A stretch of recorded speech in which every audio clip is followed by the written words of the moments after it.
Ukraine യുദ്ധത്തിൽ ഇനിയൊരു ഒത്തുതീർപ്പില്ല, എല്ലാം തന്റെ നിബന്ധനകൾക്ക് വിധേയമായിരിക്കുമെന്ന വ്യക്തമായിട്ടുള്ള സൂചനയുമായി വ്ളാഡിമിർ പുടിൻ രണ്ടും കൽപ്പിച്ച് ഇറങ്ങിയിരിക്കുകയാണ്.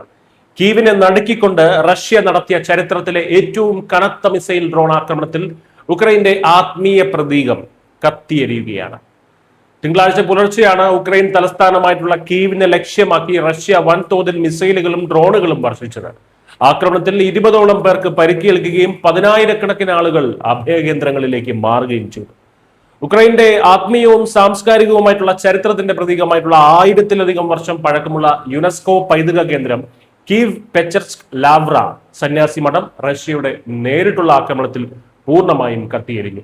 ഇതിനു പുറമെ നഗരത്തിലെ പ്രധാന വൈദ്യുത ലൈനുകൾ തകർന്നതോടെ 1,40,40,000-ഓളം ജനങ്ങൾ പൂർണ്ണമായും ഇരുട്ടിലായി എന്ന് മേയർ വിറ്റാലി ക്ലിച്കോ വ്യക്തമാക്കി.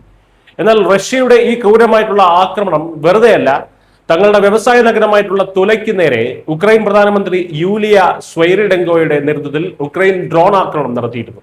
ഇതിൽ ഒരു വയസ്സുകാരൻ ഉൾപ്പെടെയുള്ളവർക്ക് പരിക്കേൽക്കുകയും 3 പേർ കൊല്ലപ്പെടുകയും ചെയ്തിരുന്നു. ഉക്രൈന്റെ ഈ അതിർവരമ്പുകൾ ലംഘിച്ചിട്ടുള്ള നീക്കത്തിന് തൊട്ടു പിന്നാലെയാണ് റഷ്യയുടെ ഈ ഒരു ഭീകരമായിട്ടുള്ള തിരിച്ചടി വരുന്നത്. അയൽരാജ്യമായ പോളണ്ട് ഭയന്ന് പറച്ച് തങ്ങളുടെ യുദ്ധവിമാനങ്ങൾ പറത്തുകയും വ്യോമപ്രതിരോധ സംവിധാനങ്ങൾ അതീവ ജാഗ്രതയിലാക്കുകയും ഒക്കെ ചെയ്തു. റഷ്യയുടെ ഈ യുദ്ധവീര്യം കണ്ട് നാറ്റോ സഖ്യം പോലും ഇപ്പോൾ നിശബ്ദരായിരിക്കുകയാണ്. യഥാർത്ഥത്തിൽ ഈ ആക്രമണത്തിന് പിന്നിൽ വലിയൊരു അന്താരാഷ്ട്ര നയതന്ത്രം കൂടിയുണ്ട്. അമേരിക്കയും ഇറാനും തമ്മിലുള്ള സമാധാന കരാർ ഈ വെള്ളിയാഴ്ച സ്വിറ്റ്സർലാൻഡിൽ വെച്ച് ഒപ്പുവെക്കുകയാണ്. മിഡിൽ ഈസ്റ്റിലെ പ്രശ്നങ്ങൾ അവസാനിക്കുന്നതോടെ അമേരിക്കൻ പ്രസിഡന്റ് ഡൊണാൾഡ് ട്രംപ് തന്റെ പൂർണ്ണ ശ്രദ്ധ ഇനി കിഴക്കൻ യൂറോപ്പിലേക്ക് തിരിക്കും. ട്രംപ് റഷ്യൻ പ്രസിഡന്റ് വ്ളാഡിമിർ പുടിനുമായി ഫോണിൽ സംസാരിക്കുകയും യുദ്ധം അവസാനിപ്പിക്കേണ്ടതിന്റെ ആവശ്യകത വ്യക്തമാക്കുകയും ചെയ്തിട്ടുണ്ട്.